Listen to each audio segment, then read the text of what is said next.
Kính thưa đại chúng, hôm nay, trong không khí se lạnh của những ngày đầu xuân, khi đất trời đang chuyển mình đón một năm mới, thầy xin gửi đến tất cả quý vị lời chúc an lành và hoan hỷ nhất.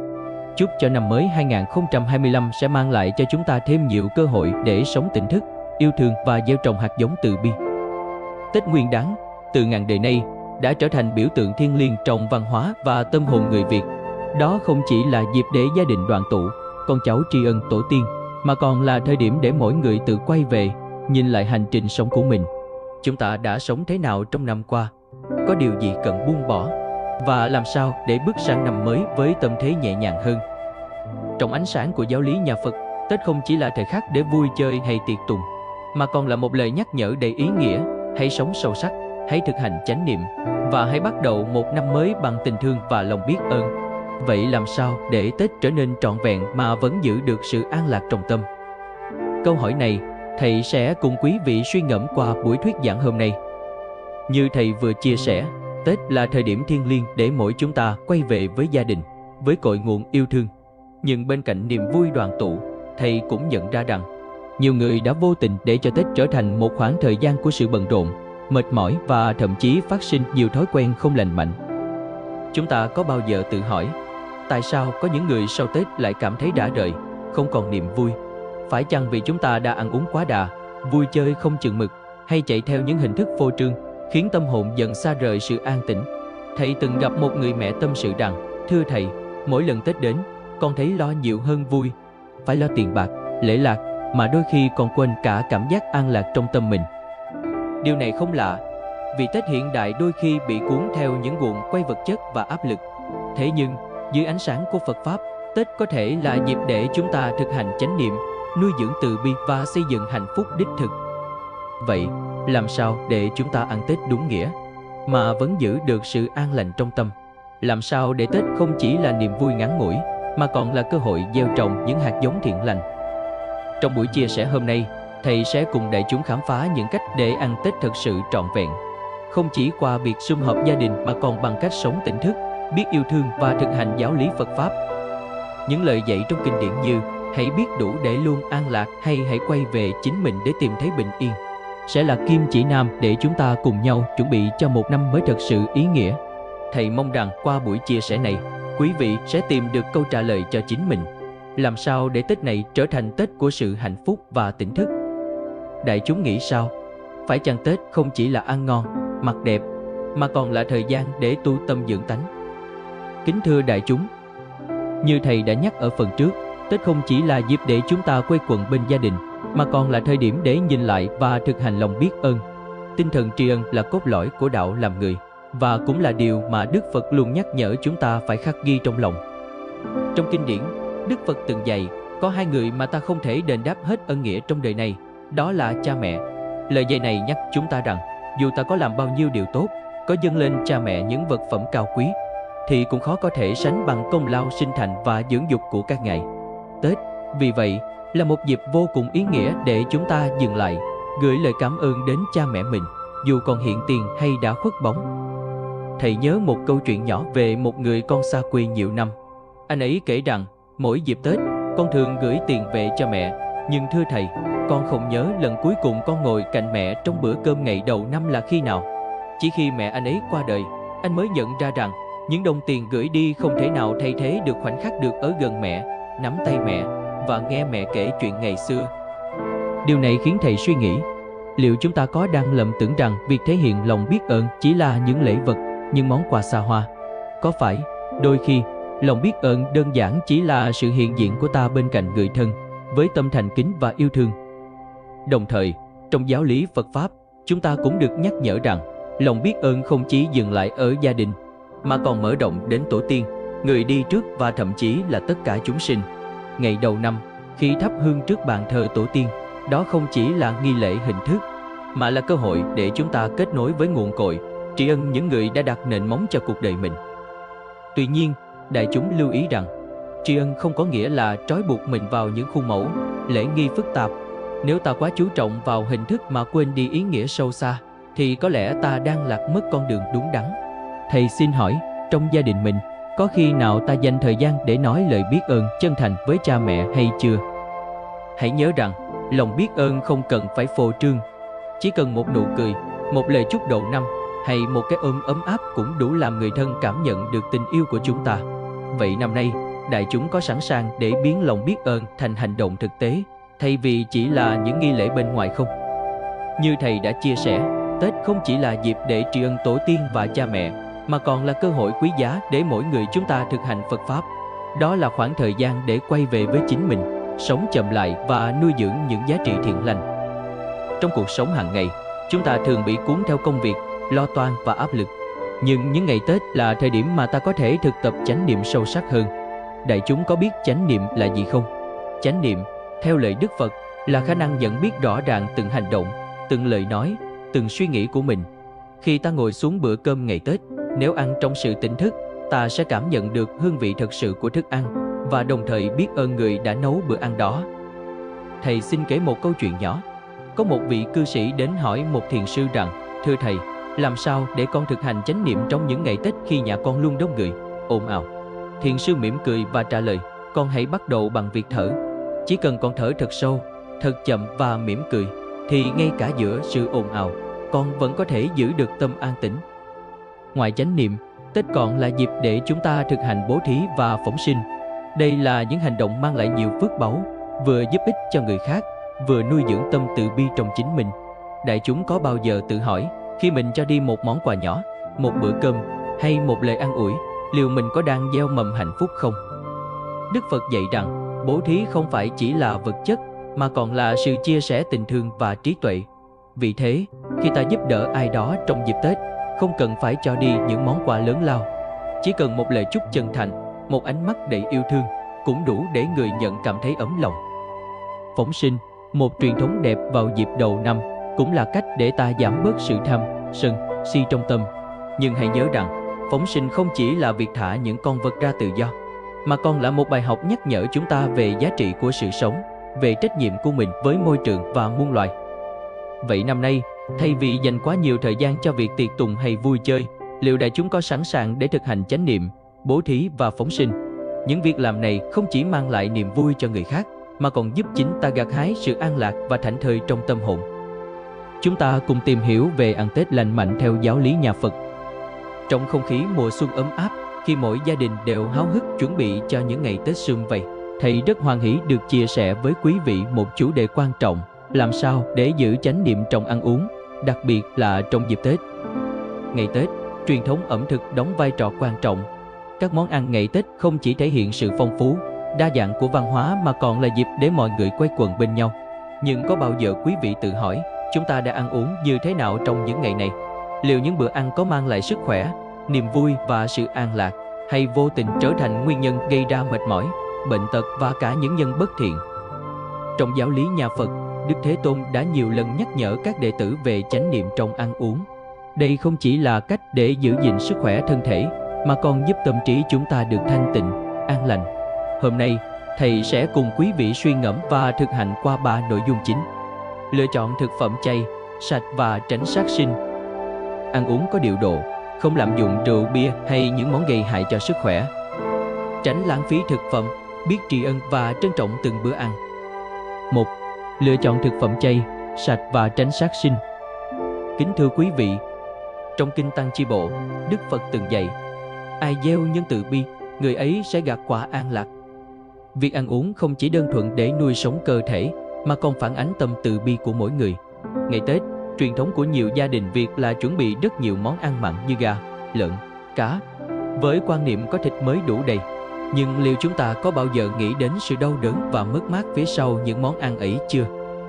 Thầy nhớ có lần đi giảng ở một vùng quê, gặp một bác nông dân hỏi rằng: thưa thầy, nhà con làm lễ cúng Tết, không có gà thì mất linh thiêng, không dám trái với tục lệ ông bà. Thầy mới nhẹ nhàng trả lời: bác nghĩ xem, liệu tổ tiên của chúng ta có thực sự hoan hỉ khi thấy máu chảy và sinh mạng bị tước đoạt chỉ để làm lễ không? Phải chăng điều quan trọng hơn là lòng thành kính của mình đối với ông bà tổ tiên, chứ không phải là những món ăn mặn? Sau một hồi suy nghĩ, bác ấy gật đầu và nói: thầy nói đúng, từ năm nay con sẽ chuẩn bị mâm cơm chay để cúng gia tiên, vừa sạch sẽ, vừa thanh tịnh. Thức ăn chay không chỉ nuôi dưỡng thân thể, mà còn nuôi dưỡng lòng từ bi. Ngày nay, Thực phẩm chay rất phong phú và đa dạng, có thể thay thế hoàn toàn các món mặn. Một mâm cơm chay đầy đủ rau, củ, quả không chỉ giúp cơ thể khỏe mạnh mà còn làm tăng trưởng công đức. Trong kinh Đại Bá Niết Bàn, Đức Phật dạy rằng, không sát sinh, không ăn thịt là hành động bảo vệ sự sống, nuôi dưỡng từ bi và lòng yêu thương đối với muôn loài. Hãy thử nghĩ mà xem, mỗi con gà, con cá trên mâm cơm ngày Tết đều là một sinh mạng đáng quý. Khi chúng ta giết chúng, không chỉ gây đau khổ cho chúng mà còn gieo nghiệp xấu cho chính mình. Vậy, liệu có đáng không? Quý vị có từng nhận thấy, những bữa ăn chay không chỉ nhẹ nhàng mà còn mang lại cảm giác thanh thản hơn. Đó chính là hiệu quả của việc giảm bớt tham dục và nuôi dưỡng từ bi. Vì vậy, thầy mong rằng trong Tết này, quý vị hãy thử đổi mới, chuyển sang một mâm cơm chay đơn giản nhưng đầy ý nghĩa. 2. Ăn uống có điều độ, không lạm dụng rượu bia quá mức. Bên cạnh việc lựa chọn thực phẩm, cách chúng ta ăn uống cũng rất quan trọng. Ngày Tết, nhiều người có thói quen ăn uống quá đà, làm tổn hại sức khỏe và gây mất cân bằng trong cuộc sống. Đức Phật dạy rằng, ăn uống là để duy trì sự sống, không phải để thỏa mãn dục vọng. Nhưng trong thực tế, có bao nhiêu người thực hành được điều này? Ngày Tết, các bàn tiệc thường đầy ắp thức ăn và người ta thường khuyến khích nhau ăn thật nhiều. Cũng có không ít người lạm dụng bia rượu, xem đó như một phần không thể thiếu trong ngày Tết. Nhưng quý vị có biết, chính những thói quen ấy là nguyên nhân gây ra rất nhiều vấn đề, từ bệnh tật, tai nạn đến những mâu thuẫn gia đình. Thầy nhớ một câu chuyện ở miền Trung, có một gia đình mời thầy đến chúc Tết. Người cha trong nhà vừa uống rất nhiều rượu, vừa trách móc con cái vì những chuyện không vừa ý. Sau đó, họ xảy ra cãi vã lớn. Một cái Tết đáng lẽ phải vui vẻ đã kết thúc trong sự buồn bã. Điều này khiến thầy nghĩ đến lời dạy của Đức Phật. Rượu là cội nguồn của sự phóng dật. Uống rượu không chỉ hại sức khỏe mà còn làm mất đi sự tỉnh thức. Khi mất tỉnh thức, chúng ta dễ nói lời tổn thương, dễ hành động thiếu suy nghĩ và đôi khi còn gây ra những hậu quả khó lường. Vậy nên, thầy mong rằng mỗi khi nâng ly, quý vị hãy tự hỏi, liệu điều này có thực sự cần thiết không? Liệu niềm vui ngắn ngủi này có đáng để đánh đổi sự an lạc lâu dài không? Ngoài ra, ăn uống quá mức cũng là một dạng tham dục. Đức Phật từng dạy các đệ tử rằng, hãy ăn vừa đủ để nuôi thân, không ăn để thỏa mãn khẩu vị. Ngày Tết, nếu biết điều chỉnh, ăn uống có chừng mực, chúng ta không chỉ bảo vệ sức khỏe mà còn giữ được sự thanh tịnh trong tâm. 3. Tránh lãng phí thực phẩm, biết tri ân và trân trọng từng bữa ăn. Một vấn đề phổ biến trong ngày Tết là sự lãng phí thực phẩm. Với quan niệm có nhiều thức ăn mới là Tết, nhiều gia đình chuẩn bị rất nhiều món, nhưng ăn không hết, phải đổ bỏ. Đây không chỉ là sự lãng phí tài nguyên mà còn là một hành động thiếu trách nhiệm đối với thiên nhiên. Quý vị có biết, để có được một bát cơm, người nông dân đã phải vất vả cày cấy suốt cả mùa vụ. Hãy nhớ lời Phật dạy, khi ăn một hạt cơm, hãy tri ân công sức của trăm người. Thầy muốn kể một câu chuyện nhỏ. Có một chú tiểu trong chùa thầy, mỗi lần ăn cơm thường chỉ lấy đủ phần mình ăn. Một hôm, thầy hỏi chú tại sao lại làm như vậy. Chú trả lời, thưa thầy, con sợ làm lãng phí đồ ăn, vì lãng phí là không tôn trọng công sức của mọi người. Câu trả lời ấy khiến thầy rất hoan hỉ.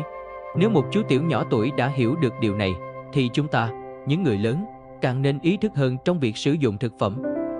Kính thưa đại chúng, chánh niệm trong ăn uống là một pháp tu đơn giản mà ai cũng có thể thực hành. Tết là dịp để chúng ta quây quần bên gia đình, nhưng cũng là cơ hội để sống tỉnh thức hơn.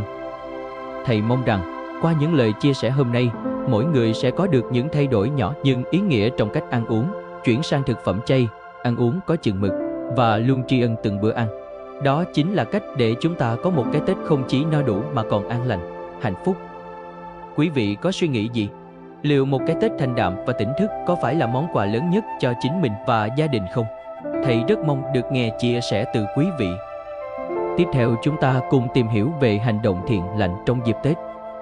Như thầy vừa chia sẻ, chánh niệm trong ăn uống là một phần quan trọng để chúng ta có được một cái Tết lành mạnh.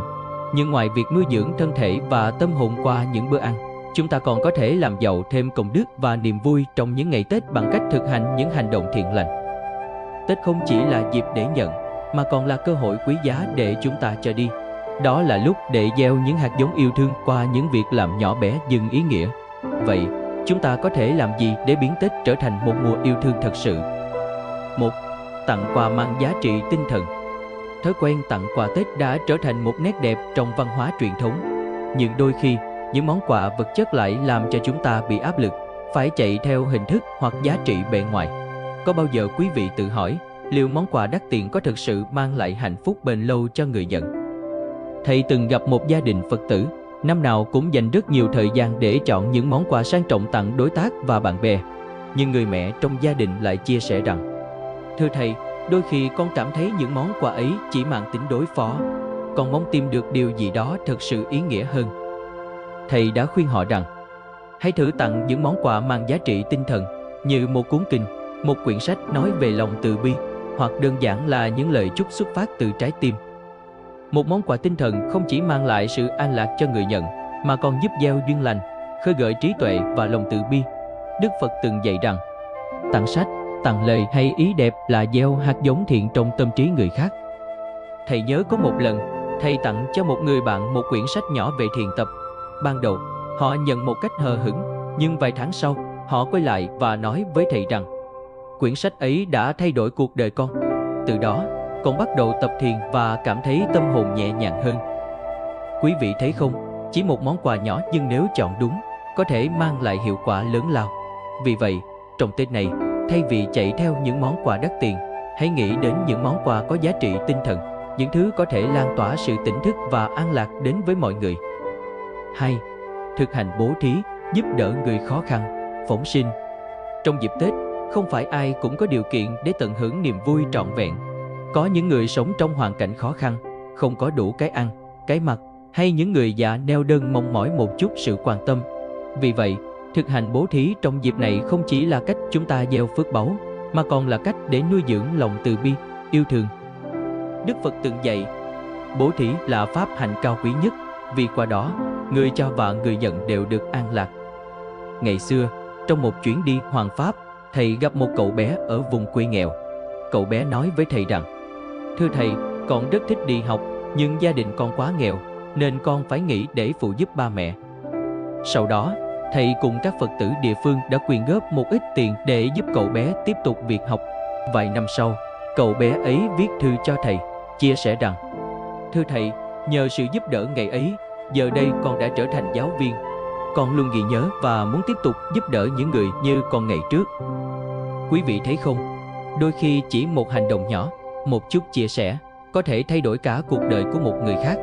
Vì vậy, trong Tết này, hãy mở rộng tấm lòng, dành chút thời gian và công sức để giúp đỡ những người khó khăn xung quanh mình. Ngoài ra, việc phóng sinh cũng là một hành động thiện lành rất ý nghĩa trong dịp Tết. Tuy nhiên, thầy muốn nhấn mạnh rằng, khi phóng sinh, chúng ta cần thực hiện bằng tâm từ bi và sự hiểu biết. Đừng làm theo hình thức như mua cá, chim ở chợ để thả, vì điều này đôi khi lại vô tình tiếp tay cho việc bắt giữ chúng. Hãy tìm đến những nơi có tổ chức phóng sinh đúng cách, hoặc đơn giản là nuôi dưỡng ý niệm không sát sinh trong đời sống hàng ngày. Đức Phật từng nói, nếu biết thương yêu và bảo vệ sự sống của muôn loài, chúng ta sẽ được an vui và trường thọ. Vậy, quý vị có bao giờ nghĩ rằng, những hành động nhỏ bé như giúp một người già neo đơn, hay thả một con chim trở về bầu trời, lại có thể mang lại niềm vui lớn lao cho cả người và vật? Kính thưa đại chúng, Tết không chỉ là dịp để ăn uống, vui chơi, mà còn là cơ hội để chúng ta thực hành những điều thiện lành, nuôi dưỡng từ bi và trí tuệ. Thầy mong rằng, qua những chia sẻ hôm nay, mỗi người trong chúng ta sẽ tìm thấy những cách đơn giản nhưng ý nghĩa để biến Tết trở thành mùa của yêu thương và gieo trồng phước báu. Hãy nhớ rằng, một món quà tinh thần, một lời chúc chân thành, hay một hành động bố thí nhỏ bé đều có thể lan tỏa niềm vui và an lạc đến muôn nơi. Quý vị nghĩ sao về việc tặng quà tinh thần hoặc thực hành bố thí trong dịp Tết? Có câu chuyện nào quý vị muốn chia sẻ không? Thầy rất mong được lắng nghe. Chúng ta cùng tiếp tục tìm hiểu thêm về vấn đề giải trí lành mạnh trong ngày Tết. Như thầy vừa chia sẻ, việc tặng quà ý nghĩa và thực hành bố thí là những cách tuyệt vời để chúng ta nuôi dưỡng lòng từ bi trong dịp Tết. Nhưng bên cạnh đó, cách chúng ta lựa chọn vui chơi, giải trí trong những ngày Tết cũng rất quan trọng, vì nó không chỉ ảnh hưởng đến sức khỏe, mà còn tác động trực tiếp đến tâm hồn và đời sống tinh thần của chúng ta. Tết là dịp để thư giãn sau một năm lao động vất vả. Nhưng thư giãn thế nào để vừa vui, vừa lành mạnh, lại không tạo ra những nghiệp xấu? Đây là một câu hỏi mà thầy nghĩ mỗi chúng ta đều nên tự hỏi. 1. Tránh xa bài bạc và những thú vui quá đà. Trong ngày Tết, ở nhiều nơi, bài bạc trở thành một thú vui phổ biến. Người ta thường nói, đầu năm chơi vài ván bài để lấy hên. Nhưng liệu bài bạc có thực sự mang lại may mắn, hay chỉ là một hình thức nuôi dưỡng lòng tham và gây ra nhiều hệ lụy? Thầy nhớ, trong một chuyến đi hoằng pháp ở miền Tây, thầy gặp một người phụ nữ tâm sự. Thưa thầy, mỗi lần Tết, chồng con cứ ngồi vào bàn bạc là không dứt ra được. Đầu năm vui thì ít, mà cãi vã, mất mát thì nhiều. Có năm còn thua hết tiền, cả nhà phải sống khổ cả tháng sau. Nghe câu chuyện ấy, thầy lại nhớ đến lời dạy của Đức Phật trong Kinh Tăng Chi Bộ. Người tham đắm vào cờ bạc sẽ đánh mất tài sản, mất lòng tin của người khác và tạo ra sự bất an trong gia đình.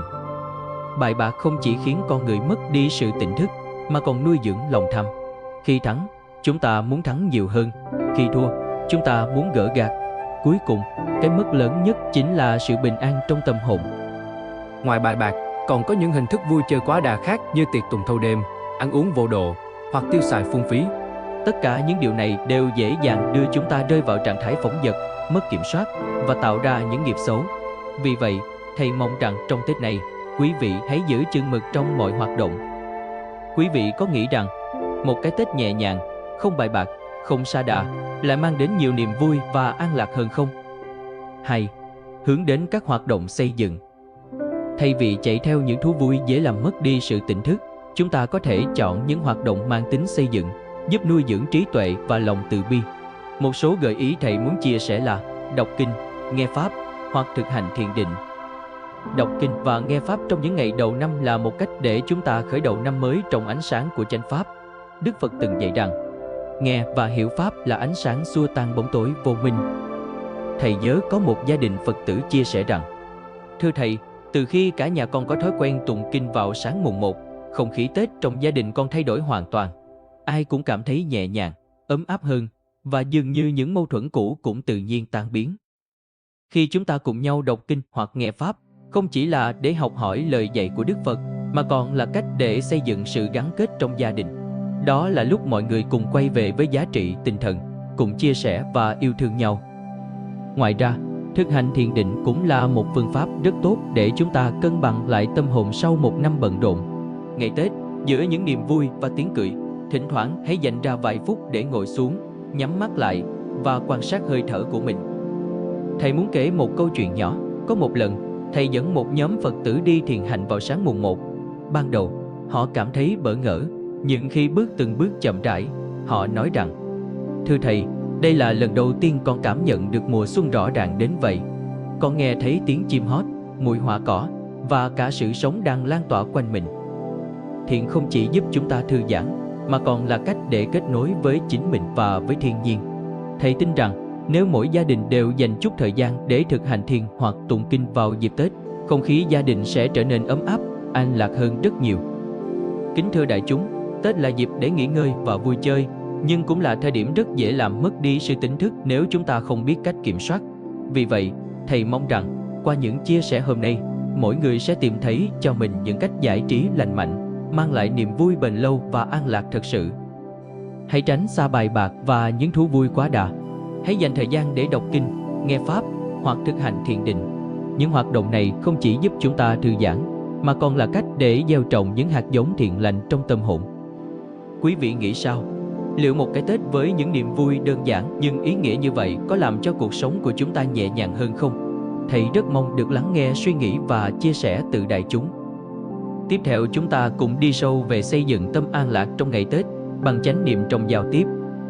Trong những ngày đầu xuân, khi hoa mai, hoa đào khoe sắc, khi đất trời chuyển mình mang hơi thở của mùa xuân, thầy rất hoan hỷ được ngồi đây để cùng quý vị chia sẻ về một chủ đề quan trọng trong giáo lý nhà Phật, chánh niệm trong giao tiếp. Ngày Tết, không khí đoàn viên là thời điểm mà chúng ta dành nhiều thời gian nhất để trò chuyện, giao lưu với gia đình, bạn bè và những người thân yêu. Những cuộc gặp gỡ ấy là cơ hội để chúng ta trao gửi niềm vui, yêu thương và sự hòa hợp. Nhưng quý vị có nhận thấy không? Đôi khi, chỉ một lời nói thiếu suy nghĩ cũng có thể làm mất đi không khí ấm cúng và để lại những vết thương trong lòng người nghe. Vậy làm sao để lời nói của chúng ta trở thành những bông hoa mang lại niềm vui, thay vì là những mũi tên gây tổn thương? Hôm nay, thầy sẽ cùng quý vị khám phá điều này qua hai phần chính. Dùng lời ái ngữ, tránh tranh cãi và mâu thuẫn gia đình. Gửi đến nhau những lời chúc lành, thay vì lời nói gây tổn thương. Dùng lời ái ngữ, tránh tranh cãi và mâu thuẫn gia đình. Trong Kinh Tăng Chi Bộ, Đức Phật dạy rằng, lời nói như bông hoa, nếu biết sử dụng, sẽ mang lại hương thơm và niềm vui cho người khác. Điều này có nghĩa là lời nói của chúng ta không chỉ là công cụ giao tiếp, mà còn là một biểu hiện của tâm hồn. Nếu tâm từ bi, lời nói sẽ dịu dàng và dễ chịu như mùi hương của hoa.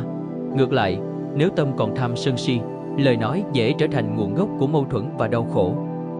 Ngày Tết, trong không khí đoàn tụ, người ta thường nói về những chủ đề như gia đình, công việc hay chuyện cũ trong năm qua. Nhưng nếu không chánh niệm, những câu chuyện tưởng chừng vô thưởng vô phạt ấy có thể trở thành nguyên nhân của xung đột. Lời nói thiếu chánh niệm dễ gây tổn thương. Thầy nhớ có lần, một người mẹ trẻ đến chùa thầy khóc và chia sẻ: "Thưa thầy, Tết vừa qua, gia đình con cãi nhau trong bữa cơm tất niên. Chỉ vì em trai con không làm ăn được như mong đợi, nên bố con trách mắng em ngay trước mặt mọi người. Em con bỏ đi, đến nay chưa về nhà." Câu chuyện ấy làm thầy chạnh lòng. Ngày Tết, khi mà tất cả mọi người đều mong muốn sự vui vẻ và hòa thuận, thì chỉ vì một lời nói không chánh niệm mà cả gia đình rơi vào cảnh buồn bã. Đức Phật từng dạy rằng, một lời nói ác có thể phá hủy cả một đời người, nhưng một lời nói lành có thể cứu sống một tâm hồn.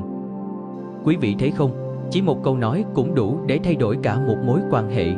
Vì vậy, chúng ta cần phải thật cẩn trọng khi giao tiếp, đặc biệt là trong những ngày đầu năm mới. Vậy, làm thế nào để lời nói của chúng ta trở thành lời ái ngữ? Đức Phật định nghĩa ái ngữ là những lời nói xuất phát từ tâm từ bi, mang lại niềm vui và sự hòa giải. Để thực hành lời ái ngữ, quý vị có thể áp dụng những điều sau. Trước khi nói, hãy tự hỏi, lời này có đúng lúc không? Lời này có từ bi không? Lời này có cần thiết không? Giữ tâm bình thản, nếu cảm thấy mình đang tức giận hoặc không kiểm soát được cảm xúc, hãy tạm thời im lặng.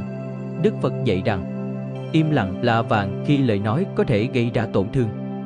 Nói những lời động viên và khuyến khích, thay vì chỉ trích, hãy tìm cách khen ngợi và động viên người khác. Một lời khen chân thành có thể tạo ra niềm vui lớn hơn bất kỳ món quà nào. Thầy có một câu hỏi cho quý vị. Trong năm qua, có khi nào quý vị vô tình dùng lời nói làm tổn thương ai đó không? Nếu có, liệu Tết này có phải là cơ hội để chúng ta sửa chữa và dùng lời ái ngữ để hóa giải? Gửi đến nhau những lời chúc lành, thay vì lời nói gây tổn thương. Tết là dịp để gửi đến nhau những lời chúc tốt đẹp, nhưng đôi khi, lời chúc cũng cần được nói ra một cách chánh niệm. Thầy từng gặp một trường hợp. Có một người đàn ông, trong ngày đầu năm, đến chúc Tết bạn bè.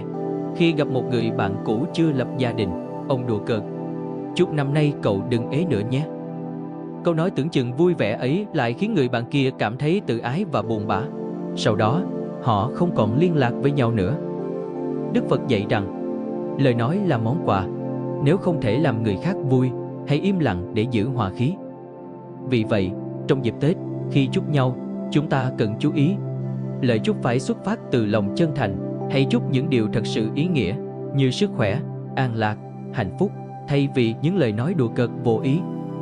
Tránh những lời chúc mang tính ép buộc. Ví dụ, đối với những người chưa lập gia đình, thay vì nói chúc năm nay lấy chồng vợ, hãy nói chúc bạn luôn vui vẻ và hạnh phúc với những gì mình có.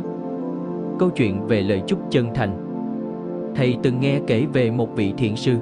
Mỗi năm, thay vì nói lời chúc thông thường, Ngài chỉ nói: "Chúc bạn biết sống an vui trong hiện tại." Thoạt nghe, nhiều người không hiểu ý nghĩa sâu xa của lời chúc ấy. Nhưng sau một thời gian suy ngẫm, họ nhận ra rằng an vui trong hiện tại chính là hạnh phúc lớn nhất mà chúng ta có thể có được.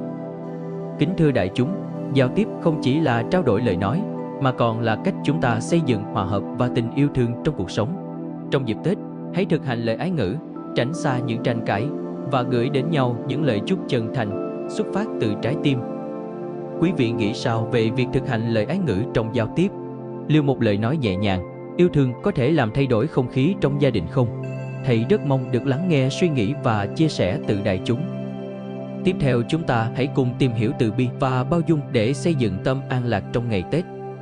Như thầy vừa chia sẻ, lời ái ngữ và sự chánh niệm trong giao tiếp là một pháp tu quan trọng để chúng ta giữ gìn hòa khí và niềm vui trong những ngày đầu năm mới. Nhưng bên cạnh lời nói, tâm từ bi và sự bao dung cũng đóng vai trò không nhỏ trong việc xây dựng một cái Tết an lạc và ý nghĩa. Tết là dịp để chúng ta nhìn lại mối quan hệ với những người xung quanh. Có ai đó trong gia đình hoặc bạn bè mà chúng ta đã vô tình làm tổn thương? có mâu thuẫn nào trong năm cũ mà chúng ta chưa hóa giải? Nếu có, liệu Tết này có phải là thời điểm thích hợp để thực hành tha thứ, mở lòng và bù đắp lại tình thân? 1. Hóa giải mâu thuẫn cũ, thực hành tha thứ và mở lòng. Trong Kinh Pháp Cú, Đức Phật dạy rằng, oán thù không thể hóa giải bằng oán thù, chỉ có tình thương mới hóa giải được oán thù.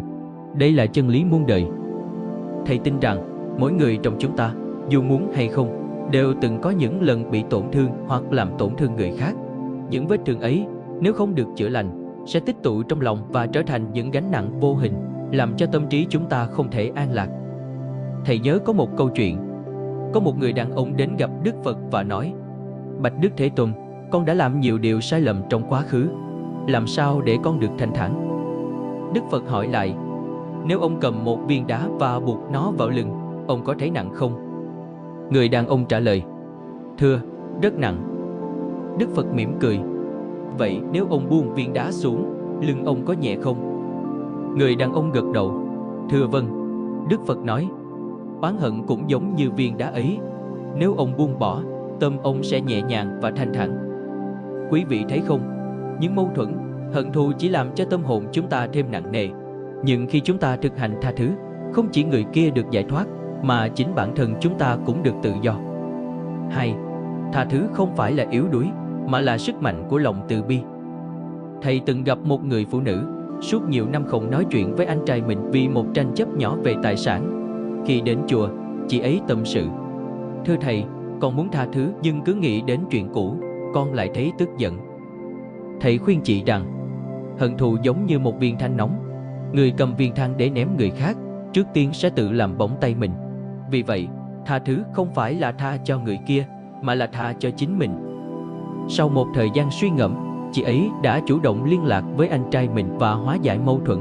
Tết năm đó, chị quay lại chùa, khuôn mặt rạng rỡ, nói với thầy, thưa thầy, đây là cái Tết đầu tiên con cảm thấy nhẹ nhàng đến vậy. Nhờ tha thứ, con mới biết được niềm vui thật sự là gì. Quý vị có nghĩ rằng, nếu mỗi người đều sẵn sàng tha thứ, liệu có còn những mâu thuẫn, những giận hờn kéo dài từ năm cũ sang năm mới?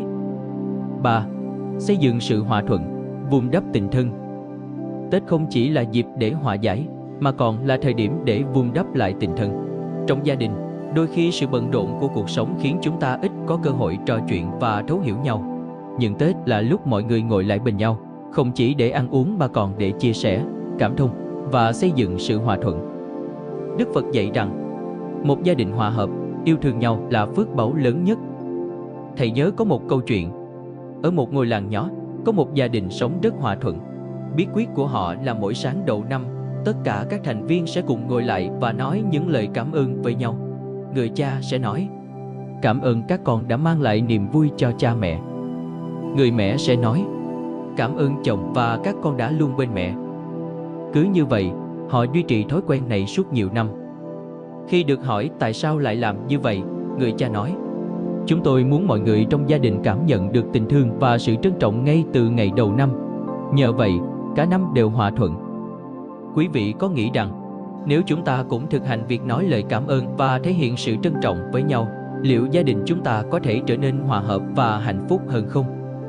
Kính thưa đại chúng, từ bi và bao dung là nền tảng để xây dựng một cái Tết an lạc. Hãy dùng dịp Tết để hóa giải những mâu thuẫn cũ, thực hành tha thứ và mở lòng đón nhận yêu thương. Hãy vun đắp sự hòa thuận trong gia đình, để mỗi cái Tết trôi qua không chỉ là niềm vui ngắn ngủi, mà còn là một kỷ niệm đẹp, một bước tiến trong hành trình xây dựng hạnh phúc lâu dài. Quý vị nghĩ sao? Liệu Tết có phải là cơ hội để chúng ta bắt đầu lại, buông bỏ oán hận và sống trọn vẹn với tình yêu thương không? Thầy rất mong được lắng nghe suy nghĩ của quý vị. Tiếp theo chúng ta cùng tìm hiểu về hướng nội và tỉnh thức. Như thầy đã chia sẻ, Tết là thời điểm quý giá để chúng ta vun đắp tình thân, thực hành từ bi và bao dung. Nhưng bên cạnh việc kết nối với người khác, Tết cũng là dịp để mỗi người tự quay về nhìn lại chính mình. Hãy dành chút thời gian lắng động để tự hỏi, ta đã sống như thế nào trong năm qua? Có điều gì cần thay đổi, buông bỏ hay cải thiện không? Đức Phật dạy rằng, chỉ khi quay về với chính mình, con người mới tìm thấy nguồn gốc của sự an lạc. Trong cuộc sống thường nhật, chúng ta thường bận rộn với những công việc, trách nhiệm và mối quan hệ. Nhưng dịp Tết, khi nhịp sống chậm lại, chính là thời khắc lý tưởng để chúng ta hướng nội, thực hành tỉnh thức và sống trọn vẹn trong hiện tại. 1. Tự nhìn lại bản thân, thực hành thiền quán để nhận ra điều cần cải thiện. Trong Kinh Đại Niệm xứ, Đức Phật khuyến khích các đệ tử thực hành thiền quán để quan sát tâm trí, nhận diện những thói quen xấu và những điều cần cải thiện. Bằng cách thường xuyên tự soi xét chính mình, chúng ta sẽ biết cách điều chỉnh suy nghĩ và hành động để trở nên tốt đẹp hơn. Nhưng làm sao để tự nhìn lại bản thân một cách đúng đắn? Thầy muốn kể cho quý vị nghe một câu chuyện.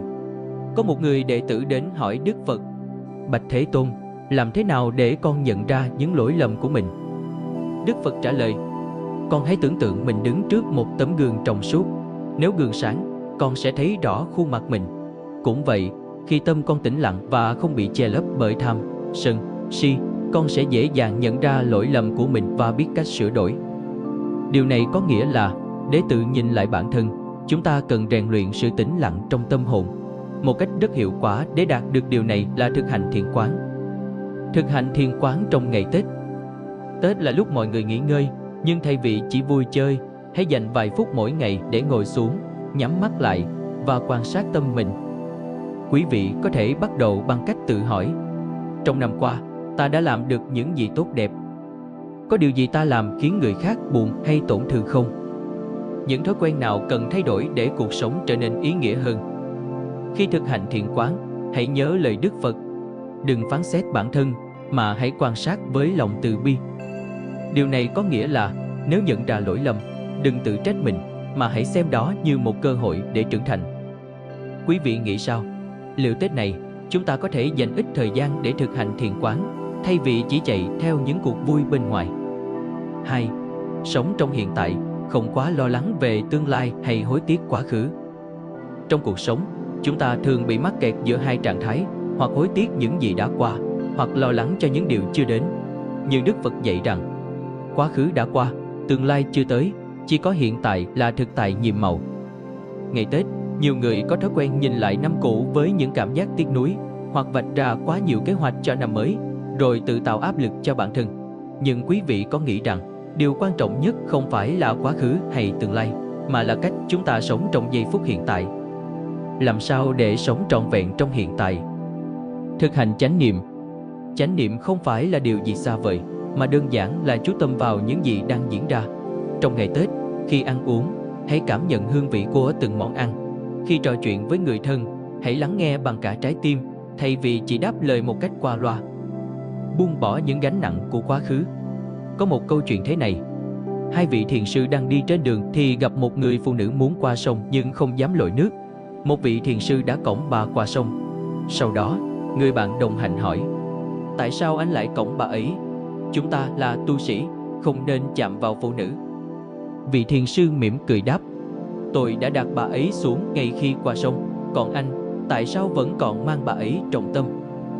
Quý vị thấy không, đôi khi chúng ta vẫn giữ những chuyện đã qua như một gánh nặng trong tâm hồn, khiến cho hiện tại trở nên nặng nề. Nhưng nếu biết buông bỏ, chúng ta sẽ thấy nhẹ nhàng và tự do hơn. Giảm bớt lo lắng về tương lai. Thầy từng gặp một người thanh niên, ngày đầu năm đã than thở: thưa thầy, con lo lắng không biết năm nay con sẽ gặp những khó khăn gì. Thầy khuyên anh ấy rằng, hãy sống tốt trong từng ngày của hiện tại, và tương lai sẽ tự nhiên trở nên tốt đẹp. Quý vị có nhận ra rằng, khi chúng ta tập trung sống trong hiện tại, tâm trí sẽ trở nên tỉnh thức và không còn bị vướng bận bởi những nỗi lo không cần thiết. Kính thưa đại chúng, hướng nội và sống tỉnh thức là những pháp tu quan trọng để mỗi người tìm thấy an lạc trong ngày Tết. Hãy dành chút thời gian để tự nhìn lại bản thân, buông bỏ những gánh nặng không cần thiết và trân trọng từng giây phút hiện tại. Thầy mong rằng, trong mùa xuân này, mỗi người chúng ta sẽ biết cách sống chậm lại, sống sâu hơn và tìm thấy niềm hạnh phúc từ những điều bình dị nhất. Quý vị nghĩ sao? Liệu một cái Tết sống tỉnh thức và an nhiên có phải là món quà lớn nhất mà chúng ta có thể dành tặng cho chính mình không? Thầy rất mong được lắng nghe suy nghĩ từ đại chúng. Tiếp theo chúng ta cùng tìm hiểu cách tạo môi trường thiện lành trong gia đình. Như thầy đã chia sẻ, việc hướng nội, sống tỉnh thức và buông bỏ những gánh nặng không cần thiết là chìa khóa để xây dựng một cái Tết an lạc. Nhưng Tết không chỉ là thời gian để mỗi người quay về với chính mình, mà còn là cơ hội quý báu để chúng ta cùng lan tỏa những giá trị tốt đẹp của Phật Pháp đến gia đình và những người xung quanh. Trong ánh sáng của Phật Pháp, gia đình không chỉ là nơi sum họp mà còn là một môi trường để chúng ta thực hành và gieo duyên lành. Vì vậy, việc tạo dựng một môi trường thiện lành trong gia đình ngày Tết là điều rất quan trọng. Đây là cách để mỗi người trong gia đình cùng nhau nuôi dưỡng hạt giống từ bi, trí tuệ và an lạc. 1. Tụng kinh đầu năm, thiết lập không gian thanh tịnh. Ngày Tết, mọi gia đình đều chuẩn bị trang hoàng nhà cửa thật đẹp để chào đón năm mới. Nhưng bên cạnh sự ngăn nắp và sạch sẽ của vật chất, liệu chúng ta đã tạo được sự thanh tịnh và an lành trong không gian tâm linh của gia đình chưa? Tụng kinh đầu năm khởi đầu một năm an lạc. Một cách tuyệt vời để thiết lập không gian thanh tịnh là tổ chức tụng kinh đầu năm.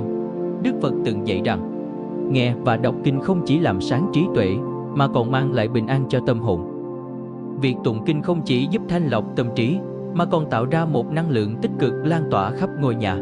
Thầy nhớ, có một gia đình Phật tử, mỗi năm vào sáng mùng 1 đều tổ chức tụng kinh với sự tham gia của tất cả các thành viên, từ ông bà, cha mẹ, đến con cháu. Sau buổi tụng kinh, họ ngồi lại chia sẻ với nhau những lời cảm ơn, những dự định tốt lành cho năm mới. Người cha trong gia đình chia sẻ với thầy: thưa thầy, nhờ việc tụng kinh đầu năm, cả nhà con cảm thấy bình an hơn. Các con cũng hiểu hơn về giá trị của Phật Pháp và sống biết yêu thương hơn. Quý vị có nghĩ rằng chỉ cần một buổi sáng ngồi lại bên nhau để tụng kinh, chúng ta đã có thể khởi đầu một năm mới với thật nhiều an lạc và trí tuệ không? Thiết lập không gian thanh tịnh trong gia đình. Bên cạnh việc tụng kinh, thầy khuyến khích quý vị tạo ra một không gian tâm linh ngay trong ngôi nhà của mình. Một góc nhỏ để đặt bàn thờ Phật, thắp một nén hương và dành vài phút thiền tập hoặc tụng một bài kinh cũng đủ để mang lại sự tĩnh lặng và sâu sắc cho tâm hồn. Thầy muốn kể cho quý vị nghe một câu chuyện. Có một người phụ nữ rất bận rộn trong việc kinh doanh, thường không có thời gian để chăm sóc bản thân và gia đình. Nhưng từ khi lập một bàn thờ nhỏ để thắp hương và tụng kinh mỗi sáng, chị ấy nói rằng: thưa thầy, con cảm thấy mọi thứ trong cuộc sống nhẹ nhàng hơn. Con không còn dễ nóng giận như trước, và các con cũng học được cách sống từ bi hơn. Quý vị nghĩ sao? Liệu việc thiết lập một không gian thanh tịnh trong gia đình có phải là điều đáng làm trong dịp Tết này không? 2. Khuyến khích gia đình cùng tham gia các hoạt động thiện lành. Tết không chỉ là dịp để nghỉ ngơi, mà còn là cơ hội để gia đình cùng nhau thực hành những việc làm thiện lành, gieo trồng phước báu. Đức Phật dạy rằng, khi chúng ta cùng làm điều thiện, năng lượng tích cực sẽ nhân lên gấp bội và mang lại lợi ích cho tất cả. Những việc thiện lành mà cả gia đình có thể cùng làm trong ngày Tết. Phóng sinh hành động từ bi. Ngày Tết, việc phóng sinh không chỉ là cách để cứu giúp những sinh linh bé nhỏ, mà còn là dịp để mỗi thành viên trong gia đình thực hành lòng từ bi. Nhưng thầy muốn nhắc rằng, phóng sinh cần được thực hiện đúng cách, không chạy theo hình thức. Hãy tìm đến những nơi tổ chức phóng sinh có ý thức, hoặc tự mình tìm hiểu để đảm bảo rằng việc làm này thực sự mang lại lợi ích cho muôn loài. Thăm hỏi và giúp đỡ người khó khăn. Ngày Tết, có rất nhiều người già neo đơn, trẻ em cơ nhỡ đang cần sự quan tâm của chúng ta. Hãy cùng gia đình đến thăm hỏi và trao tặng họ những món quà nhỏ như một gói bánh, một phần quà. Điều quý giá nhất không nằm ở giá trị vật chất, mà là tình thương mà chúng ta mang đến. Thầy từng chứng kiến một gia đình Phật tử, năm nào cũng dành một ngày Tết để nấu cơm từ thiện và phát cho những người vô gia cư. Người mẹ trong gia đình chia sẻ rằng, khi làm việc này, con không chỉ thấy hạnh phúc mà còn cảm nhận được sự gắn kết giữa các thành viên trong gia đình. Tầm quan trọng của việc làm thiện lành trong gia đình. Khi cả gia đình cùng nhau làm điều thiện, không chỉ giúp tăng trưởng phước báu mà còn xây dựng sự gắn kết, hòa thuận giữa các thành viên. Đức Phật dạy rằng, một gia đình có tâm từ bi và trí tuệ là gia đình có phước báu lớn nhất. Thầy có một câu hỏi cho quý vị. Trong Tết này, liệu quý vị có thể dành thời gian để cùng gia đình tham gia các hoạt động thiện lành không? Kính thưa đại chúng, Tết không chỉ là dịp để vui chơi, mà còn là thời gian quý báu để mỗi gia đình cùng nhau xây dựng một môi trường thiện lành, nơi mà Phật Pháp có thể lan tỏa và nuôi dưỡng tâm hồn. Hãy khởi đầu năm mới bằng việc tụng kinh, thiết lập không gian thanh tịnh và cùng nhau làm những việc thiện lành. Thầy mong rằng, qua những chia sẻ hôm nay, mỗi người sẽ tìm được những cách đơn giản nhưng ý nghĩa để làm cho Tết trở thành một mùa xuân của từ bi và trí tuệ. Quý vị nghĩ sao? Liệu một cái Tết thiện lành có phải là món quà lớn nhất mà chúng ta có thể dành cho gia đình mình không? Thầy rất mong được nghe suy nghĩ và chia sẻ từ quý vị. Tiếp theo chúng ta tìm hiểu thêm về sự lan tỏa Phật Pháp đến cộng đồng để có một cái Tết an lạc. Như thầy đã chia sẻ, Tết không chỉ là dịp để tạo dựng môi trường thiện lành trong gia đình, mà còn là cơ hội quý báu để lan tỏa ánh sáng Phật Pháp đến với cộng đồng. Đức Phật dạy rằng, hạnh phúc lớn nhất là mang lại lợi ích cho nhiều người. Ngày Tết, khi mọi người có thời gian thư thả, tâm trí cởi mở, chính là thời điểm thích hợp để chúng ta chia sẻ những giá trị tốt đẹp của Phật Pháp. Bằng cách lan tỏa chánh Pháp, chúng ta không chỉ giúp những người xung quanh tìm thấy an lạc, mà còn gieo duyên lành để họ tiếp cận với con đường tỉnh thức. 1. Mời bạn bè, người thân cùng nghe Pháp, tham gia khóa tu ngắn ngày. Trong cuộc sống bận rộn, không phải ai cũng có cơ hội tiếp cận với những lời dạy sâu sắc của Đức Phật. Nhiều người có thể vẫn đang loay hoay trong nỗi khổ niềm đau, không biết cách làm sao để sống hạnh phúc hơn. Vì vậy, nếu chúng ta mời bạn bè, người thân cùng tham gia nghe Pháp hoặc tham dự các khóa tu ngắn ngày, đó chính là một món quà vô giá mà chúng ta dành tặng họ. Lợi ích của việc nghe Pháp. Trong Kinh Tăng Chi Bộ, Đức Phật dạy, nghe Pháp là cách để tưới tẩm hạt giống trí tuệ, giúp chúng ta hiểu rõ nguyên nhân của khổ đau và cách vượt qua nó. Thầy nhớ có một người thanh niên đến chùa vào dịp Tết năm ngoái. Ban đầu, anh ấy nói rằng mình chỉ đi theo lời mời của một người bạn và không có ý định tham gia lâu dài.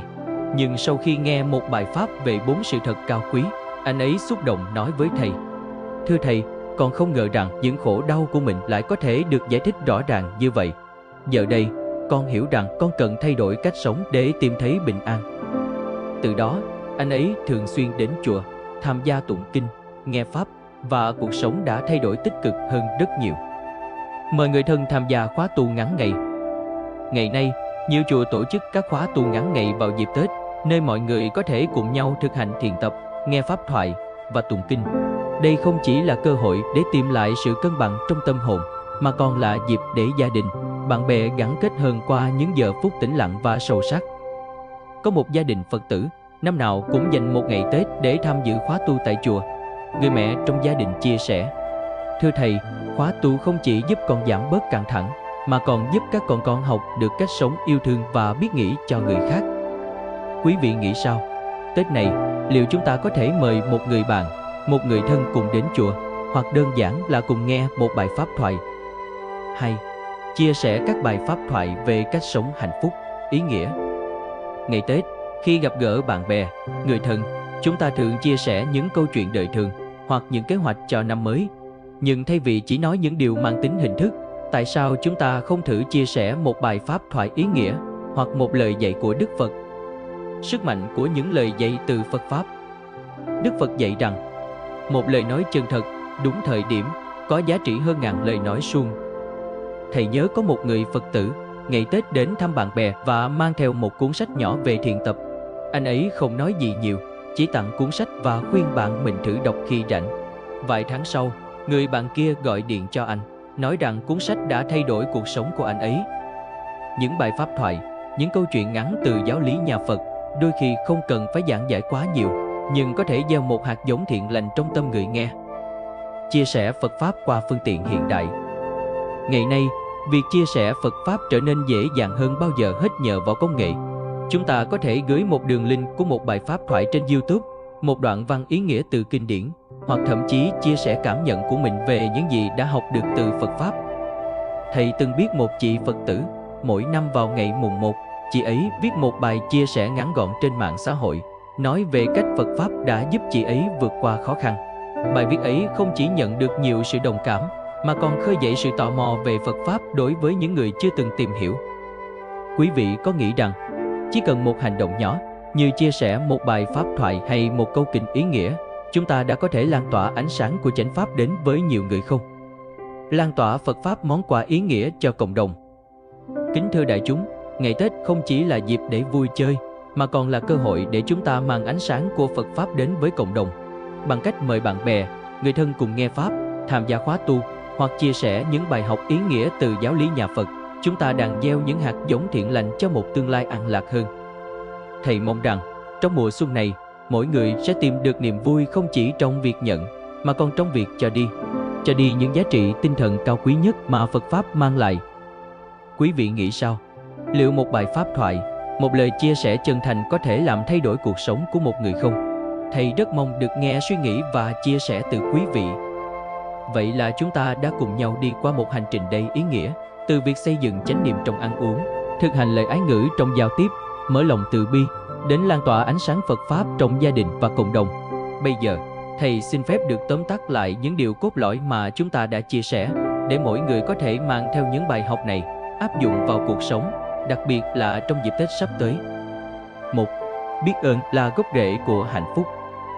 Kính thưa quý vị, Tết là dịp để mỗi người dừng lại, chiêm nghiệm về những điều đã qua và biết ơn những gì mình đang có. Trong Kinh Tăng Chi Bộ, Đức Phật dạy, người biết ơn là người có phước báu lớn, bởi tâm họ luôn đầy đủ sự an lạc. Thầy từng gặp một người đàn ông giàu có, nhưng lúc nào cũng cảm thấy bất an và không hài lòng với cuộc sống. Sau một buổi nghe Pháp, ông ấy nói rằng, thưa thầy, con nhận ra mình đã quên biết ơn những gì mình có, mà chỉ tập trung vào những gì mình chưa đạt được. Kể từ đó, ông ấy tập thực hành lòng biết ơn mỗi ngày, và tâm hồn dần trở nên bình an hơn. Quý vị thấy không, biết ơn không chỉ là lời nói, mà là cách để chúng ta nuôi dưỡng sự an lạc từ bên trong. Tết này, hãy dành thời gian để cảm ơn cha mẹ, ông bà, những người đã mang lại cho chúng ta tình thương và sự che chở. Câu hỏi cho quý vị, liệu có ai trong cuộc sống mà quý vị muốn cảm ơn nhưng chưa từng nói ra? Tết này có phải là cơ hội để làm điều đó không? 2. Chánh niệm để sống tỉnh thức trong từng giây phút. Trong tất cả những gì chúng ta làm, từ ăn uống, giao tiếp, đến vui chơi, chánh niệm là chìa khóa để duy trì sự cân bằng và an lạc. Đức Phật dạy rằng, chánh niệm là con đường dẫn đến sự giải thoát khỏi khổ đau. Ngày Tết, thay vì chạy theo những thú vui bên ngoài, hãy dành thời gian để lắng nghe chính mình. Khi ăn, hãy ăn với lòng biết ơn. Khi nói, hãy nói bằng lời ái ngữ. Khi giao tiếp, hãy lắng nghe với sự thấu hiểu. Những điều này không chỉ mang lại hạnh phúc cho bản thân mà còn lan tỏa niềm vui đến những người xung quanh. 3. Từ bi là chìa khóa của hòa hợp và hạnh phúc. Kính thưa đại chúng, không có gì quý giá hơn lòng từ bi. Tết là dịp để mỗi người thực hành sự bao dung, tha thứ và mở lòng. Đức Phật từng dạy, người sống với lòng từ bi, không tranh giành, không hơn thua, sẽ luôn tìm thấy sự an lạc trong mọi hoàn cảnh. Thầy mong rằng, trong dịp Tết này, mỗi người chúng ta sẽ dùng cơ hội này để hòa giải những mâu thuẫn, vun đắp tình thân và sống với trái tim rộng mở. 4. Lan tỏa thiện lành để mang Phật Pháp đến với cộng đồng. Cuối cùng, thầy muốn nhấn mạnh rằng, Tết không chỉ là dịp để tìm kiếm hạnh phúc cho riêng mình, mà còn là thời gian để chia sẻ hạnh phúc đó với cộng đồng. Hãy lan tỏa ánh sáng Phật Pháp qua những việc làm nhỏ bé, như mời người thân nghe Pháp, tham gia khóa tu, hoặc đơn giản là chia sẻ một câu kinh ý nghĩa. Quý vị có nghĩ rằng, một hành động nhỏ, một lời nói thiện lành cũng có thể thay đổi cuộc đời của người khác không? Kính thưa đại chúng, thầy rất biết ơn vì có cơ hội chia sẻ với quý vị hôm nay. Thầy hy vọng rằng những bài học về biết ơn, chánh niệm, từ bi và lan tỏa thiện lành sẽ không chỉ là những lời nói, mà sẽ được mỗi người áp dụng vào cuộc sống, để Tết này không chỉ là một mùa lễ hội, mà còn là một dịp để sống sâu sắc, ý nghĩa và tràn đầy an lạc. Quý vị nghĩ sao? Có điều gì trong bài giảng hôm nay mà quý vị thấy hữu ích và muốn thực hành trong dịp Tết này không? Thầy rất mong được lắng nghe những suy nghĩ và chia sẻ từ quý vị. Vậy là chúng ta đã cùng nhau đi qua một buổi chia sẻ đầy ý nghĩa. Trong đó thầy và quý vị đã nói về những cách để đón một cái Tết thật sự an lạc. Từ việc thực hành biết ơn, chánh niệm, từ bi, đến việc lan tỏa những giá trị thiện lành trong cộng đồng. Giờ đây, khi thời khắc chuyển giao giữa năm cũ và năm mới đang đến gần, thầy muốn gửi đến tất cả quý vị một lời chúc chân thành từ tận đáy lòng. Kính thưa quý vị, ngày đầu năm, mọi người thường chúc nhau những điều may mắn, tài lộc và thịnh vượng.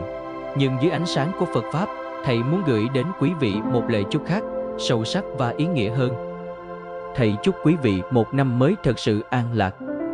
An lạc không đến từ tiền bạc, danh vọng hay những thứ bên ngoài. An lạc chỉ đến khi tâm hồn chúng ta thật sự bình yên, không bị xáo trộn bởi những lo toan, phiền muộn. Đức Phật dạy rằng, người có tâm an lạc, dù sống trong nghèo khó cũng cảm thấy đủ đầy. Người không có tâm an lạc, dù sống trong giàu sang cũng mãi bất an. Vì vậy, trong năm mới này, thầy mong rằng quý vị sẽ biết cách buông bỏ những điều không cần thiết, sống đơn giản nhưng sâu sắc, và tìm thấy sự bình yên trong từng giây phút hiện tại. Thầy chúc quý vị một năm mới đầy trí tuệ. Trí tuệ không phải là sự thông minh để hơn thua với đời, mà là khả năng nhìn thấu bản chất của cuộc sống, biết rõ đâu là hạnh phúc chân thật và đâu là những điều tạm bợ. Đức Phật dạy rằng, trí tuệ là ngọn đèn soi sáng con đường thoát khỏi khổ đau. Thầy mong rằng trong năm mới này, mỗi người sẽ dành thời gian để học hỏi, chiêm nghiệm và áp dụng những lời dạy của Đức Phật vào cuộc sống. Khi trí tuệ được nuôi dưỡng, mọi quyết định trong đời sống sẽ trở nên sáng suốt hơn và chúng ta sẽ không còn bị cuốn theo những cơn bão của tham, sân, si. Thầy chúc quý vị một năm mới đầy phước báu. Phước báu không đến từ những điều may rủi, mà từ chính những việc làm thiện lành mà chúng ta đã gieo trồng. Thầy tin rằng nếu quý vị sống với lòng từ bi, biết ơn và không ngừng lan tỏa điều thiện, thì phước báu sẽ tự nhiên đơm hoa kết trái. Đức Phật từng dạy, người làm việc thiện giống như hương hoa, dù gió thổi ngược hay xuôi, hương thơm vẫn lan tỏa khắp nơi. Thầy nhớ có một lần, một người đến chùa thầy vào ngày đầu năm và hỏi, thưa thầy, làm sao để cả năm được bình an và may mắn? Thầy mỉm cười và trả lời, bình an không nằm ở điều gì bên ngoài, mà nằm trong tâm của con. Nếu con khởi đầu một năm bằng tâm biết ơn, bằng lòng từ bi và trí tuệ, con sẽ thấy an lạc hiện diện trong từng ngày. Người ấy sau đó đã thử thực hành thiền quán mỗi sáng, dành thời gian tụng kinh và sống chánh niệm hơn. Một năm sau, anh quay lại và nói với thầy, thưa thầy, con không ngờ rằng chỉ cần thay đổi cách sống, con có thể cảm thấy bình an đến vậy. Câu hỏi cho quý vị, Tết này, liệu quý vị có muốn bắt đầu một năm mới bằng cách gieo trồng những hạt giống thiện lành trong tâm hồn mình không? Nếu có, thầy tin rằng từng lời chúc mà chúng ta gửi đến người khác, từng hành động thiện mà chúng ta làm sẽ mang lại không chỉ phước báu cho năm nay mà còn cho cả đời sau.